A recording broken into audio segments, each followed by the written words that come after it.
Bismillahirrahmanirrahim. Assalamu alaikum. Good evening. I'm Sadia and you're watching at TV London. Today we have with us Mr. Moussavi, who is the CEO of the Broadsheet company. And today we will be discussing the case, which is the talk of the town at the moment. So good evening. Good evening to you. Good evening. You're becoming very popular in Pakistan these days. A lot of people present in the graveyard early, so I just hope it doesn't. That's not going to be my my lot. But anyway, I'm continuing to the fight for the good fight for the cause of human rights, and whatever the price, I'm happy to pay it. Yeah. Okay. Sir, could you please just enlighten the listeners with the question that on which ground your company was chosen? One, because we were the only company that did not ask for upfront money. We didn't ask for our invoices to be paid. We didn't ask to bill on a monthly basis. We were the only company. There were others. So we said we would take the entire risk ourselves. We would fund the whole thing in return for a percentage of what we find. I was very keen not to take the money belonging to the poor people of Pakistan. My intention was that we should bring back the money that had been stolen from the people of Pakistan. From day one, we said that our employers are the people of Pakistan, not the government of Pakistan or its national accountability. So why it was chosen? One, because we offered terms that had no risk to Pakistan, and they still managed to cheat us, but never mind. And further, because of the reputation we had for, I was running along with one of my colleagues a set of seminars at Oxford University on remedies in international human rights law, on including how to fight corruption and all that. That's the reason. That's in short, that's the reason. Yeah.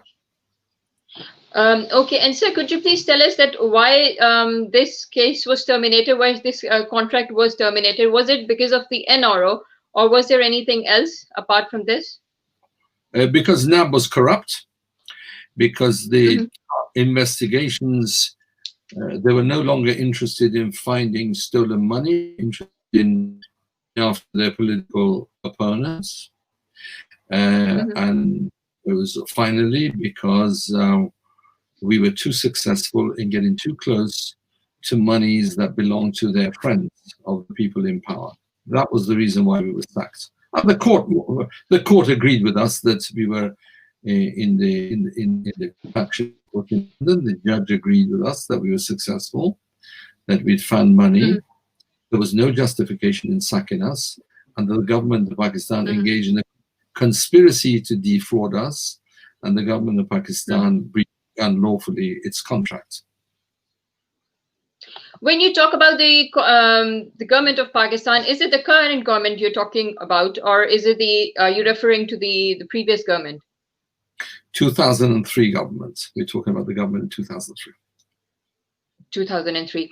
And sir, could you please tell us that I think Mr. Musharraf chose you, and was it particularly to expose the Sharif and the Bhutto family wealth, or is it like generally for all the people or the politicians who have stolen the wealth of Pakistan and have invested in England? Well, the initial approach was to give us a contract to go after the previous Prime Minister that had just been overthrown by the army, by General Musharraf. And we said no.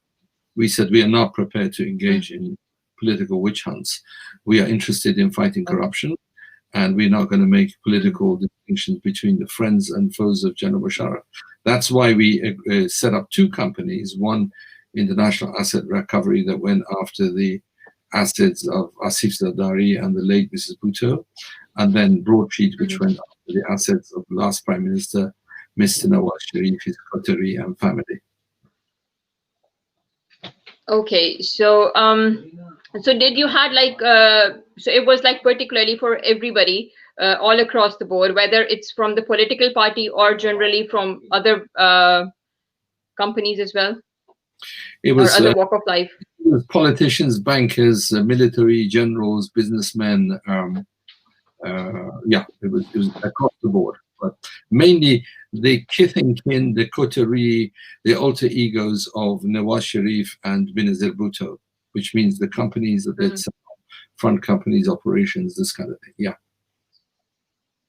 Okay, and sir, could you also tell us that at the moment, currently the media, one part of the media is saying that accusing Sharif family of bribing you, and on the other hand, there is another part of the media which is saying that the Sharif family has actually got a clean sheet out of this case.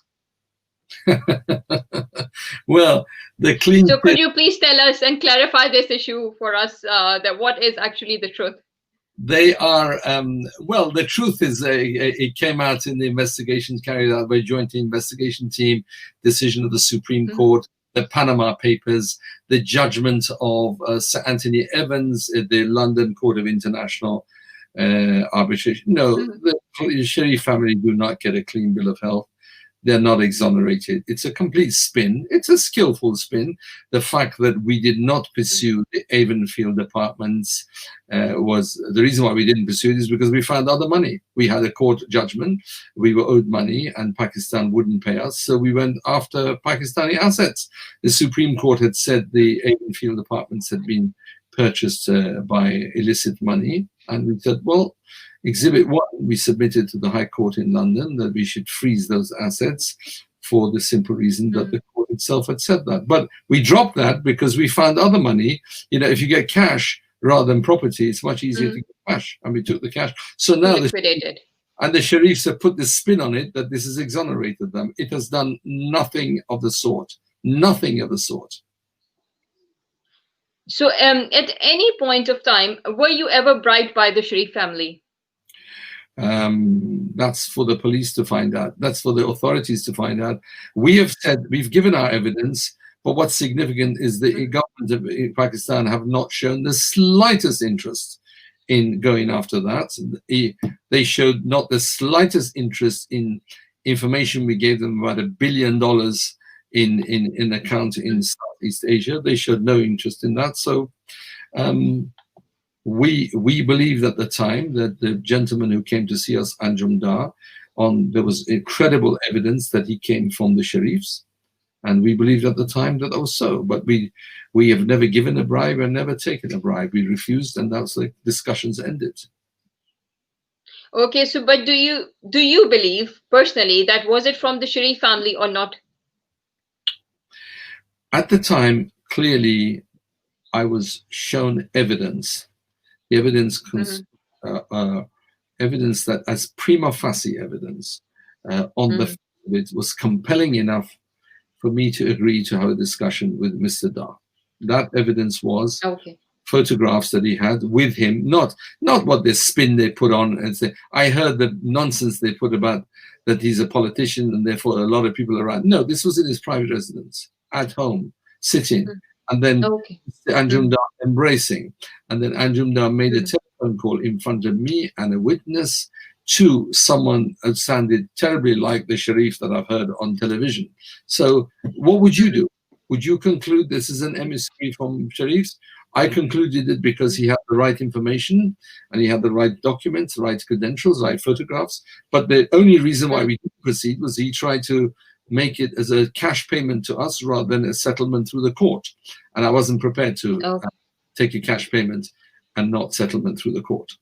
Is there anybody stopping you to make this information public, or the case about the broadsheet, that what is the in and out of it? The case is pretty public now. I think it's the #1 news in Pakistan. So what else am I saying public? Yeah, no, but just the contract and like these kind of things that you are talking about. But can you not like make it like more public, or are there, or is there anybody stopping you to make these information public? Your colleagues in the journalistic community have done a pretty good job at getting hold of documents. And you know, during these proceedings, we used to call in Broadsheet. The nickname for NAB was a sieve. You know what a sieve is? It leaks. Yeah. It leaks left, right, and center. Confidential documents were leaked. Correspondence was leaked constantly. So I don't think I need to go ahead any further. They're doing a pretty good job at making the documents available. You know, this explosive document that was revealed in the press today about the warning we gave to the government of Pakistan about monies in Singapore and all that. Well, I didn't leak it. They leaked it. So it's there. I'm interested ensuring that the court order is executed. That's all I'm interested in. If the government of Pakistan choose, they can. Yeah, talking about this $1 billion I just wanted to ask you that what do you think? What is the link between the Shahzad Akbar at the moment and with this case?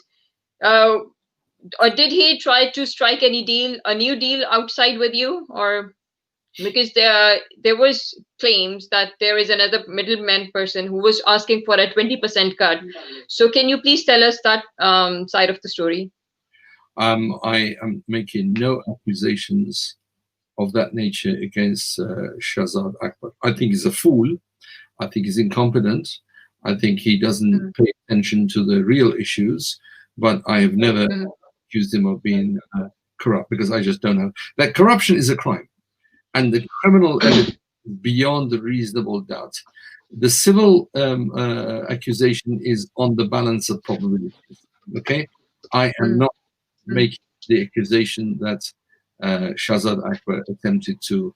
I am not, I repeat, not making the accusation that Shahzad Akbar was about to engage in a crime of trying to bribe us. No, I'm not. What the journalists are spinning, that's their problem. It's not mine. I'm responsible for my words, not for the words of other people. Okay, and so after receiving this money, is it like is it the end, or is going to be anything further than? Is it like the end of the story, or do we see anything else coming up as well? I haven't received any money from Pakistan. You haven't received any money as of yet? I haven't received any money, no. It's where the liquidator has received part of the order that the court has. They still owe money, but it goes to the liquidator of the company. I haven't received any money. Okay, so the assets will still in the process of liquidation then? That's correct, yes. The insolvency process is continued. Pakistan government have paid some of the money, they haven't paid the rest. I invite them to consider what it does to their reputation as a law-abiding government. If you claim that you're a government that abides by the rule of law, well, also of the rule of law is obeying court orders. The order has come, you should obey it. 2 years ago the order came. You got to pay it. And when they do, then we'll see. Okay. And so do you think the current government is in a favor of settling this issue?